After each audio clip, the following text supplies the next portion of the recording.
in this environment, it's about volume, speed, and quality.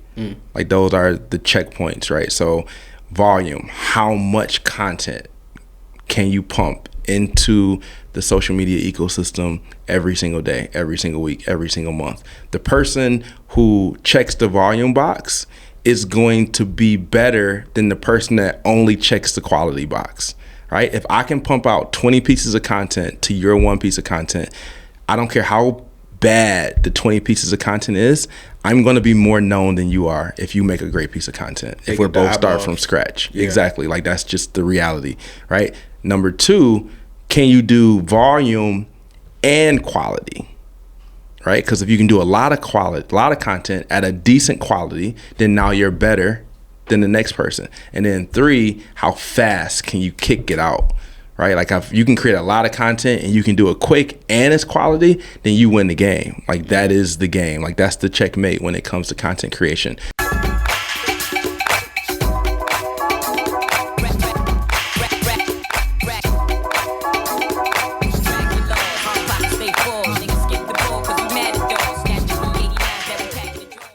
What up, though, Black Fridays family? Welcome back to another installment of the Black Fridays podcast. And we have a very special guest in the building because, ironically enough, we are in his podcasting space that he dedicated, the Lab Podcast Room at Bamboo, Detroit.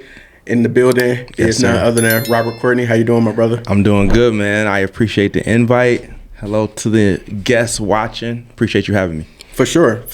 Yeah. So some of the things that you work on, some of the projects or titles that you have, you're a speaker, an entrepreneur, a creator of CreatorCon, which we'll get into in a little bit, and wanted to I ask all of my guests to introduce themselves as how you would want people, what you want people to know about you, how you would want them to perceive you. If you can invite us into your world of who Robert Courtney is. Yeah, absolutely. So, first of all, thank you for having me. I appreciate the invite. You're doing some great work. Thank you for using the Lab Podcast Room. We're trying to bring more exposure to that. Mm-hmm. Robert Courtney is an individual who, at my core, I really just want to see other people win. Like, I thrive on creating success for other people. And the reality is, just wanting to see other people win don't pay the bills, right? So, we have to put that into some type of framework that produces revenue for me to stay afloat, pay our bills, pay my people. But at the end of the day, if I could do it all for free, I absolutely would. The adrenaline that comes from helping a person either come to terms with who they are and what they want their brand to be, the idea of taking an idea from scratch and then turning that into, a fire concept or a brand that generates revenue so that they can take care of their families. Like, those are the things that I get extremely excited about, down to the level of a homeless person walking down the street that I can give $20 to, and the joy that comes over them because someone took from themselves to help them out, and I'm a complete stranger. Like, it's just the idea that you take somebody's current state and you improve it is really what drives me every single day. So, I think I'm a business person. I'm a very competitive individual. I want to win, but I balance that with an extreme amount of humility and love and compassion for just other humans, so that's me. Most definitely. And speaking of that, Robert Courtney and Associates is your business. And so could you tell us about the services that you all provide and how did that come about? Yep, absolutely. So Robert Courtney and Associates is my social media marketing agency. That company helps brands of all sizes create awareness and build strategy that drives new business and helps them expand their business. I arrived there because the businesses that I had prior to Robert Courtney and Associates was built 100% on the back of social media strategy, primarily Facebook. And so in 2009, I launched a clothing brand called Unique Collection, which was a lifestyle brand that was primarily based on streetwear apparel. we used really only Facebook and Twitter to bring attention to that brand, and we were able to grow that brand significantly through that avenue. Fast forward, what happened was a lot of people wanted to understand how we were able to only use Facebook to accomplish some of the things that we did. And so we found ourselves in numerous conversations explaining to people how to build Facebook pages, how to set up shops on Facebook and Instagram, how to create connections and build funnels and do a lot of things that people needed early on in order to generate revenue for themselves. Mm-hmm. So much so to the point to where it was taking our time away from what we were doing to build our unique collection brand. And so me and my partner, Kirk McClung, he's based in LA, we made the decision to divide and conquer, if you will. And I had a real love for the marketing aspect. In our dynamic, it was always, Kirk was more of the talker, the connector. We both play similar roles, but in this dynamic, he was more of the person who created the conversation, and then I was more of the person who executed things behind the scenes. And so I was 100% in on building an agency that could help other people and other brands create their marketing strategies. And he was 100% on, I want to take Unique to the highest level possible. Mm. And so he currently runs that. We primarily operate through a wholesale deal with Fashion Nova. So we're Fashion Nova's number 2 or 3 women's streetwear category vendor. And so that's a fully automated scenario that doesn't require much physical work. He oversees the operation. We have fulfillment centers that make that work. And then I run our agency that's based here out of Bamboo, where we manage brands like Murray's Hair Pomade. We work with National Geographic. We work with Dell Computers, the state of California, really big in companies. But then we also work with like brokerages and personal brands, insurance companies, schools, just a very versatile clientele in a lot of different industries to help them basically accomplish the same thing, understand social media better and how to leverage it for their ultimate success. So I have a follow-up question with you. So knowing that you work with Murray's Pomade, how have you not recreated the Soul Glow commercial from Coming to America? Hey, listen, it's a wonderful company, and they are constantly looking for new ideas. The reality is Murray's is really known for their orange can. Yep. It's a product that is a staple inside of a lot of Black families, African American families.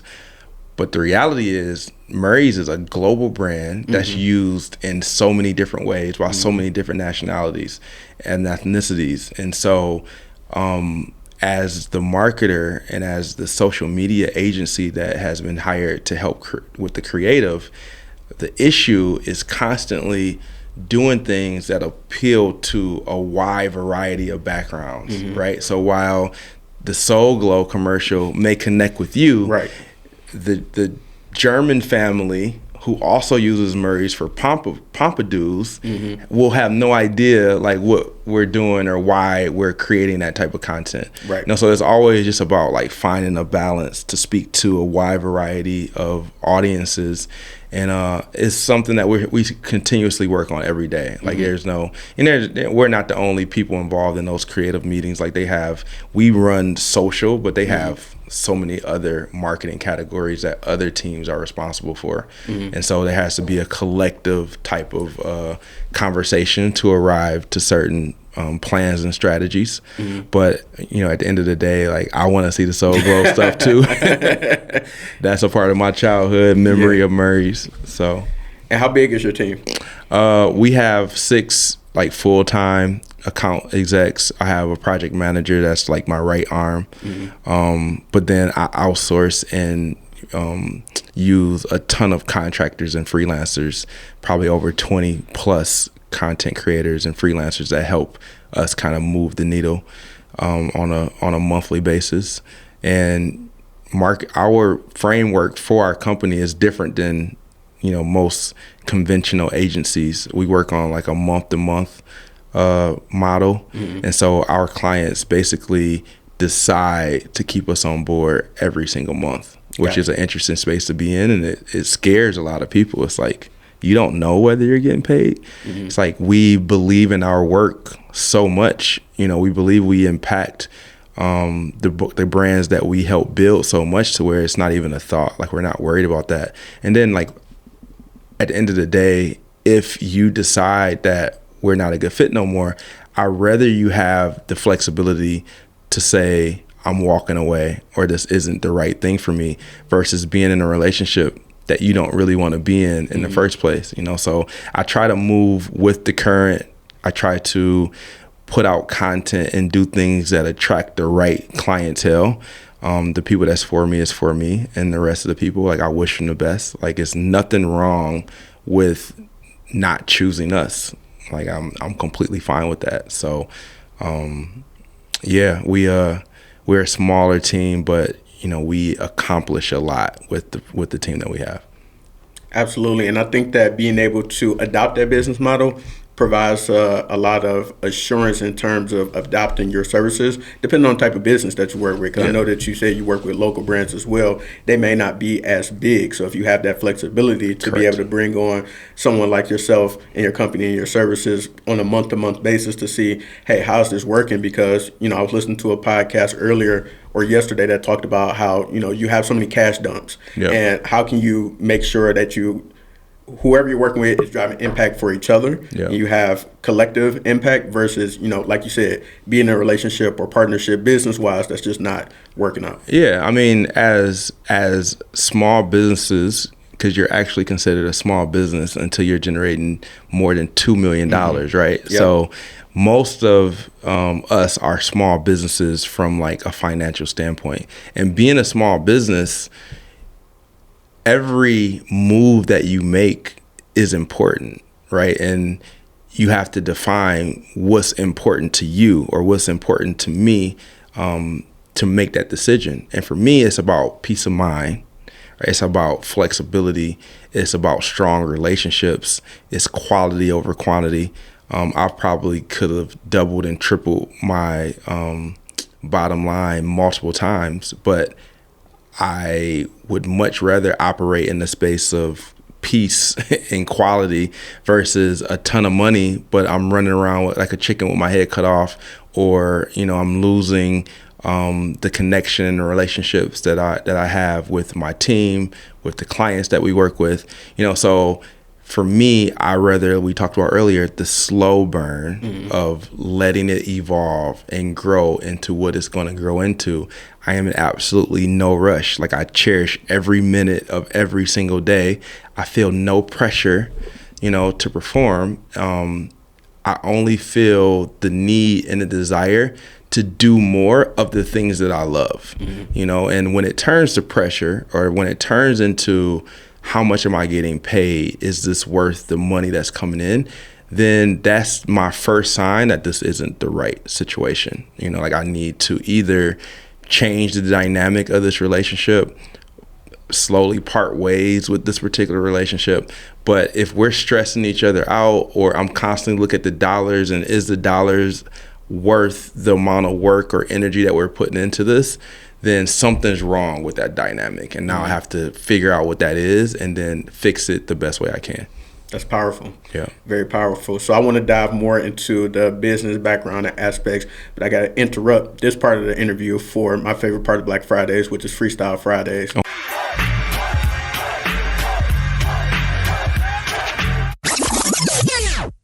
Okay. So, Robert, I hope you got some bars for us. I don't know if you're a poet or rapper, however you want to do it. Oh man, I love it. See, I don't usually get uncomfortable in these interviews, but you might actually push me there. So there's no rapping that you need to do, but Okay, it is cool. rapid fire questions. They're all about you, so you shouldn't bet. get them wrong. Bet. And then I just ask that you answer every question and you answer honestly. Get it. I don't know how to do anything but be honest. So. There we go. So this should be a layup. Yeah. All right. So what is the greatest brand ever created in your opinion? Nike. 100%. Do you want to know why, or we move to Absolutely. the next Because I one? was going to say I asked somebody this question before, and they said Jordan brand was their favorite brand, which is a part of Nike. I was say Jordan brand is the Nike brand. Yeah, no, my reason is it has a lot to do with the Jordan brand, but the Jordan brand doesn't exist if the Nike brand doesn't exist, right? So I think the Nike brand is the greatest brand ever created because it really embodies what the idea of a brand is. For me, a brand is an emotional connection established with the customer that makes the customer feel a certain way, whether that brand is present or not, right? So when I think about Nike, does it give me a feeling, right? And I think Nike was the first brand to successfully do that. And they did it so well to where people really believed when they bought Michael Jordan shoes that they would be able to fly or it would make them play better. I'm going to play better if I'm wearing Nike brand versus where I'm wearing Adidas brand or any other brand, right? And even now, we just identify Nike with quality, or a standard of excellence. And that's the game. Like, that's what branding is. Like, do I make you feel a certain way when you think about me? And if the answer is yes, I've successfully created a brand, and so I think Nike was the blueprint. It's the reason I got into branding. It's the Michael Jordan story and how the Jordan brand came to fruition is, in my mind, the greatest story ever told. And when it comes to marketing, it's the foundation of why I am a marketer. Agreed. And my controversial take on Jordan is, I like to tease my friends who are big Michael Jordan fans and say I don't know about him being the greatest basketball player of all time, which he probably is. But because LeBron. He's not necessarily, but yeah, I'm a Piston. I'm a diehard Pistons fan. Well, so, then there's the basis for the controversial take. Yeah, I'm extremely biased. I'm very biased on that one. But he's definitely the greatest marketed athlete of all time. Oh, without question. Yeah. Like he created the paradigm shift for how marketing is done when it comes to athletes. So yeah, I think that one is not for debate. Like, I think anybody who has any type of common sense would agree with that statement. Absolutely. For sure. Speaking of basketball, I saw that you coach basketball or still coach basketball. Did you grow up hooping? I did. Yep. I loved basketball before I loved anything. Like, basketball was without question the first thing I fell in love with. Michael Jordan, 1987 All-Star slam dunk contest and All-Star game was like the moment I fell in love with the sport, and it's grown and grown ever since. I eat, sleep, I have ate, slept, and breathed basketball my entire life. Around, I would say, maybe 10 years ago, I finally realized that I had officially replaced basketball, my love for basketball, with my love for business. And it was an amazing feeling because I don't know if you have something that you love like on that level, but when you fall in love with anything, it's like when that thing get removed from your life, it's like a void. Like, you feel like something's missing, and it can create depression. It can lead to anxiety. Like, it can really create life challenges that's unanticipated. Like, if you think about an athlete who retires from a sport, a lot of times they'll end up coming back to the sport, and it's really because they created a void that they're struggling to fill, And the only thing that brings that love or that feeling back is if they go back to playing that sport. So a lot of times they'll come back and play when they're shelling themselves or they probably shouldn't be playing, but it's like I'm addicted to it. Like it's nothing I can replace that feeling with. And so when I was able to identify my love for building brands and helping people and realizing that I loved this just as much as I loved basketball, it was like the greatest revelation ever. And that's the only reason that I'm not more involved in basketball related things. But I do coach the game. My son loves the game. I coach him. He's only 12, so I'll be around the game for a long time. And I do eventually see some type of retirement scenario from my entrepreneurship and my businesses to where I'm probably spending 80% of my time coaching him, coaching players, coaching teams in some capacity. But I'm not even thinking about that yet. Like I'm still trying to build the biggest social media agency in Michigan. Right. So. For sure. Yeah. And aside from branding and business, aside from basketball, do you have an interest or a hobby that people may not necessarily know that you're interested in? I have so many interests and hobbies. One of my biggest interests is I'm a Jordan 1 collector. And so a lot of people might know that though, because if they're on my content, like they see me in Jordan 1s all the time. I have almost 100 pairs. Of just ones? Of just ones. Wow. No other Jordans, just ones, different colorways. And I have about 6 new pairs like on the way. So that number is going to be even higher really soon. So that's kind of known. I wouldn't say that's necessarily like something that people don't know about. Besides that, I have probably 250 Jordan basketball cards that I've collected over the years. I never talk about. One thing that I've never said in any interview or podcast is that my reason for collecting my Jordans was because I had the Jordan card collection.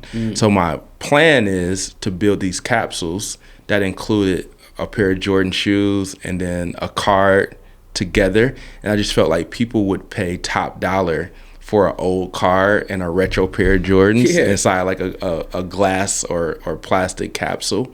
And so I still plan on doing that, but I needed to get my Jordan game up. And so I spent the last 2 years getting my Jordans up, and then now I'll start pairing the cards. So I have these cards that have Jordan wearing like all these different shoes. So it's like, what if I'm matching like the colorways of the shoes with the card? Like I just think it would be a fire combination. I've never said that out loud. Like there's only been like an internal behind the scenes thought.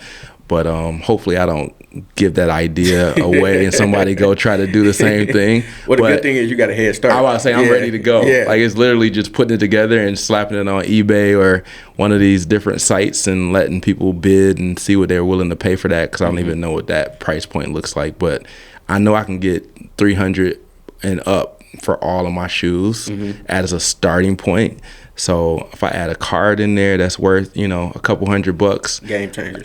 Yeah, if you do the math, 100 pair of shoes at $300 a pop. No, that's just for the shoes. We're talking about probably $700-800 a pop at minimum. You can do the math on that. So the Jordan's his retirement plan. Yeah, yep. It could be. It could be. I love that. I love that. So thank you for engaging in Freestyle Fridays and the randomness.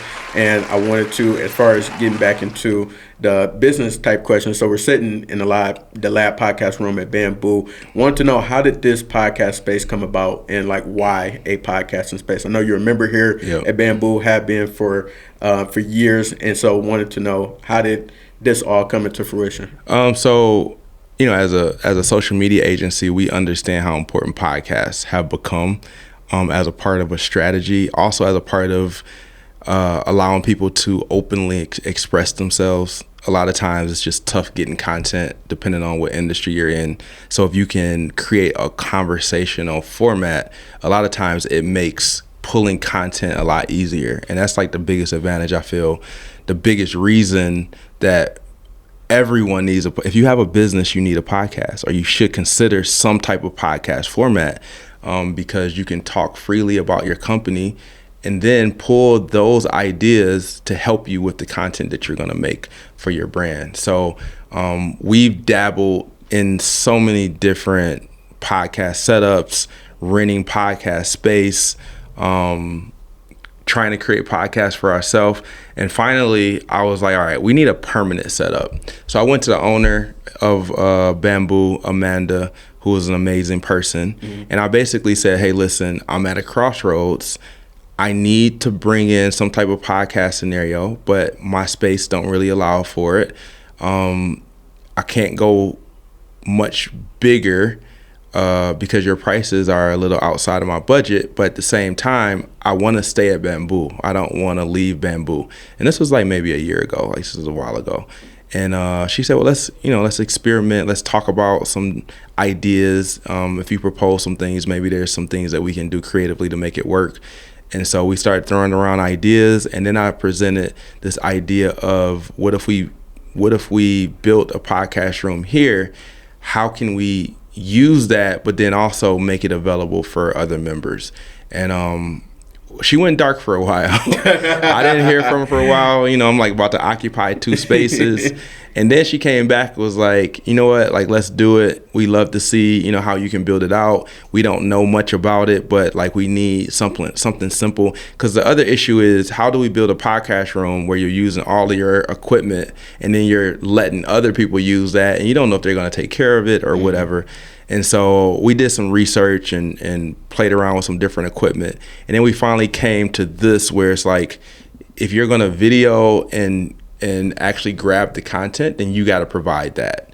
But we're going to provide at least the setup, the mics, a device that can capture the audio, and then you could take that audio and use it for whatever you need to. And they love that idea. Mm-hmm. So this has been in existence for a few months. It's been going really well. The plan is to do a second one in the other Bamboo location, Royal Oak.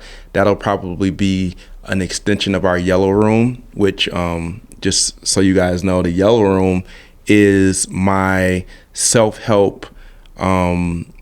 It's my forum to create self-guided instruction on how to create better content. And so we do a yellow room content challenge every single year in July. And we bring all these people into the yellow room, which is technically a Facebook group. And inside the Facebook group, I give very intentional advice and instruction on new content, uncomfortable content, trending content. And then we bring in experts and speakers and individuals to help you understand tools to help you create content better. And I want the Bamboo or Royal Oak location to be painted yellow, to be like a visual, physical location for the yellow room, so to speak, to have a podcast set up, a backdrop to do a quick picture, and things like that. And if you go into the content challenge, you'll get free access to the yellow room as long as you schedule it in advance for the month of July every year.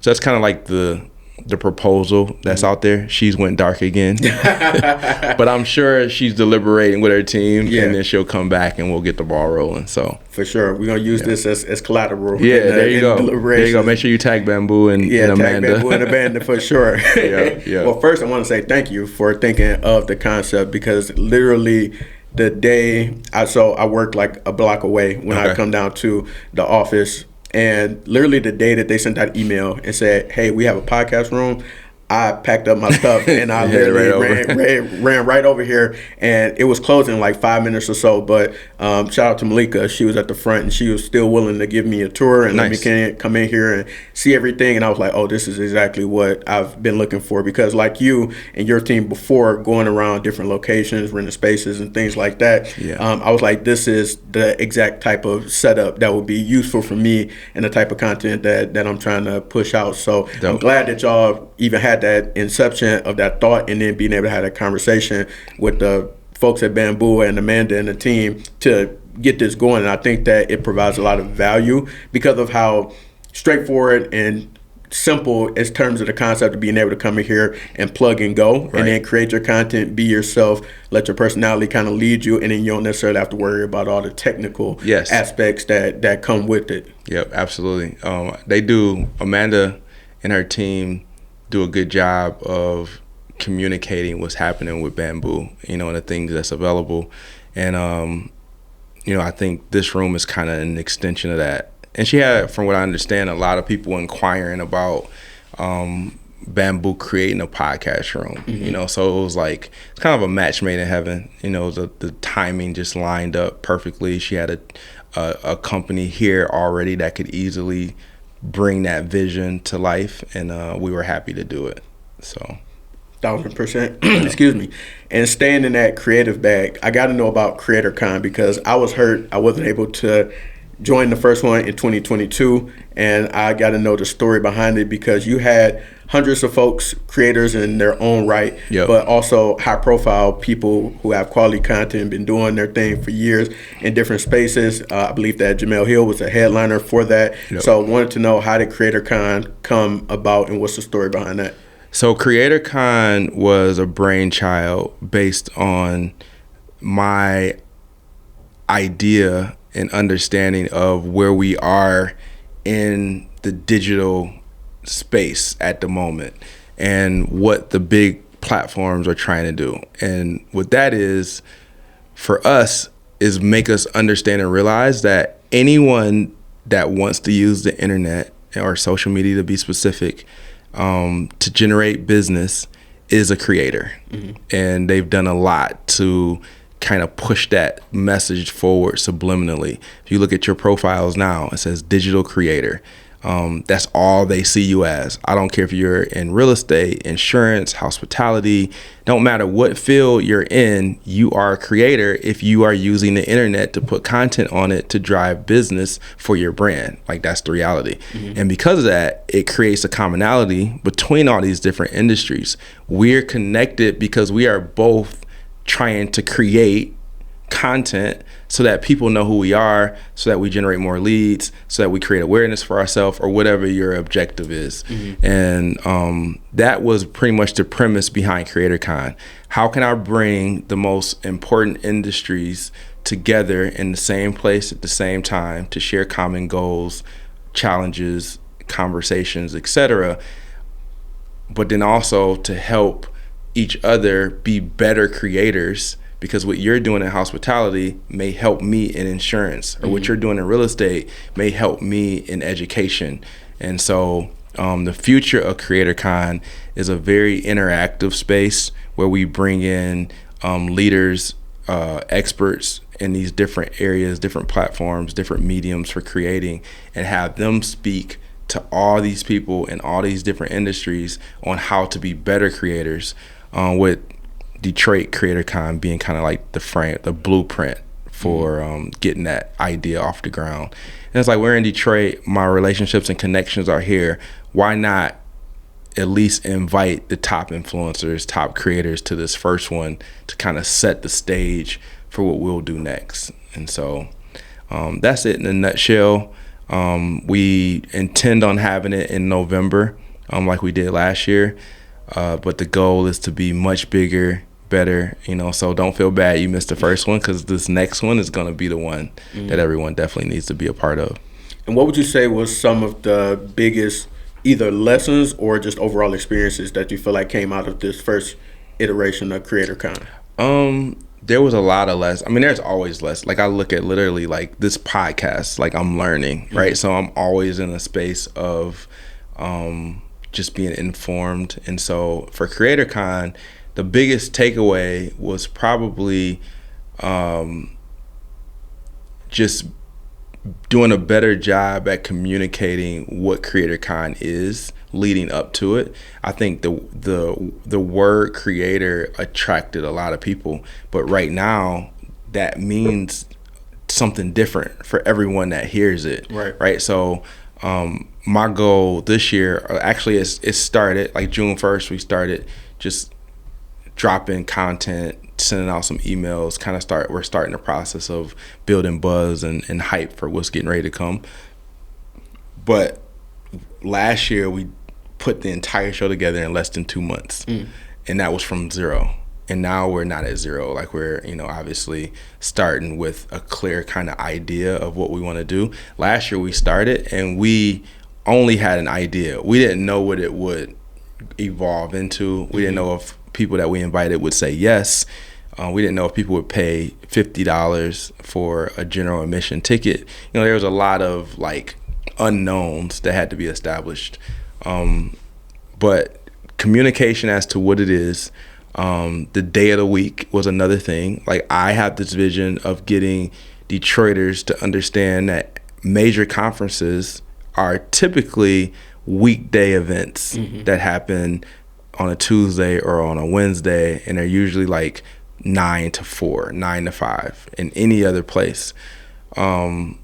We see that as an issue because we are a very 9 to 5 driven economy here. Right. So it's like to take off, it needs to really be worth it. And so we're faced with this kind of fork in the road. Do we create our own idea of what a conference is based on Detroiters and how we move, or do we try to force people to understand that if this is something you really want, you're going to make the adjustments in your schedule to be there? And so that's something that we're still currently kind of battling. We could do it on a Saturday and kind of do the same thing, or we can keep it on a weekday. Should it be a one-day conference? Or should it be a 2-day conference? This year we did 10 o'clock in the morning to 10 o'clock at night, because I don't think Detroiters want to come to 2 days. Right? But that's very common. It's a very typical setting to have a 2-day conference about something that has so many different aspects to it. So there was a lot of things that we've learned, things that we're learning. But I enjoy all of it. Like I get a real kick out of navigating what the best course of direction is for the event. And I do think when it's all said and done over the next 5 years, CreatorCon will be looked at as the premier creator conference or digital conference or marketing conference in the Midwest, like without question. So fire. And I going to make sure that I don't repeat the same mistake from last year, and making sure that I do my best to be there for sure for the next one, especially if you're saying it's going to be bigger and better. Oh, 1,000%. Love it. And as far as creators go, for people who trying to see if I can get some free game for myself and the audience, as far as people who may be in their head about creating content for their brand, I'm sure you know a lot of different small business owners, people just getting started off the ground, but may not be willing to go the extra mile to create content because they feel like, well, I'm not going to get on TikTok and do all these weird dances, or I'm not a graphic designer, whatever limitations they feel like they have. Do you have any tips, maybe like 3 to 5 tips that will help them kind of get out of their own way in order to start creating not only content in general, but quality content that's going to gain some traction for them? Yep, I got 5, right? So the first thing is concentration, right? So concentration is the first most necessary step. What concentration is, the small business owner, the individual who's trying to build a plan, taking an hour, 2 hours, 3 hours on a Sunday each week and thinking about who is my audience, who am I talking to, what issue do they have, and then how can I solve that issue? Like that has to happen.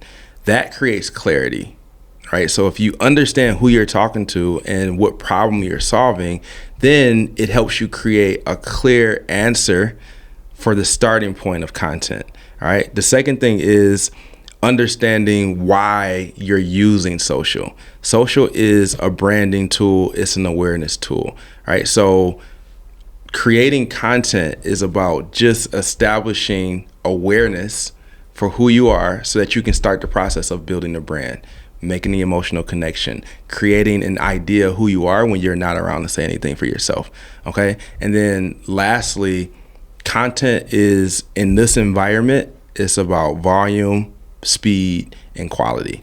Like those are the checkpoints, right? So volume, how much content can you pump into the social media ecosystem every single day, every single week, every single month? The person who checks the volume box is going to be better than the person that only checks the quality box, right? If I can pump out 20 pieces of content to your one piece of content, I don't care how bad the 20 pieces of content is, I'm going to be more known than you are if you make a great piece of content. If we're both start from scratch. Yeah. Exactly. Like, that's just the reality, right? Number two, can you do volume and quality, right? Because if you can do a lot of quality, a lot of content at a decent quality, then now you're better than the next person. And then three, how fast can you kick it out?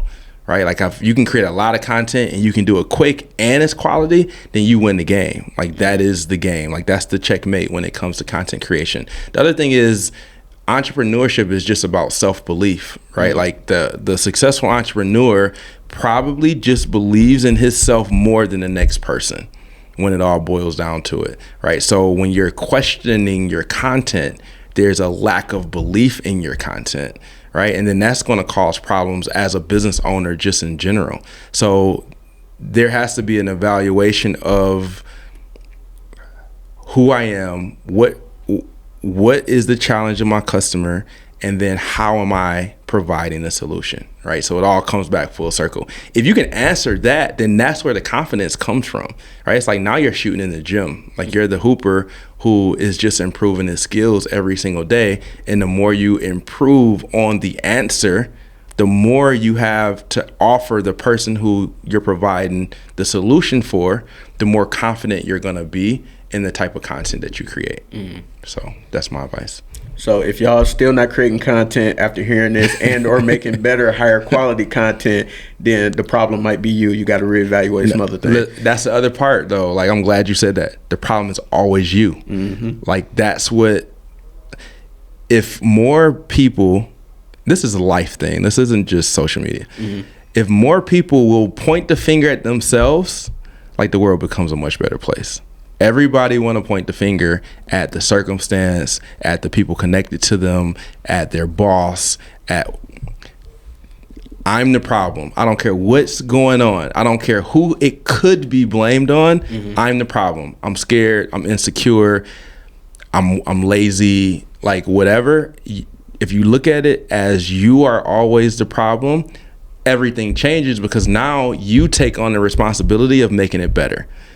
And as you take that responsibility, if you have a team that you could blame it on, if they know that they're actually guilty for whatever it is that's causing the problem, they're going to look at you and say, dang, like, that was my fault, but he took responsibility for it. Mm. I like him even more. Like, it creates people are more attracted to that perspective, you know. So yes, you're the problem. Fix it. I will admit, there is power in telling yourself, hey man, you lazy. Yeah. Like, because some days, like, I just don't have it. And I'm just like, man, I ain't got today. I'm a lazy bum. Yeah. And then, you know, next day I'm ready to get after it. Yep. Do you have the motor to fix it? Mm-hmm. And that's what it boils down to in most cases. 100%. Yep. 100%. So you gave us your pseudo retirement plan. You also told us about what's next with CreatorCon, what you would like, what's going on in the future with the Lab Podcast Room and possible and future expansion. Want to know for you, Robert, what's next in your crystal ball? What do you kind of see on the horizon as far as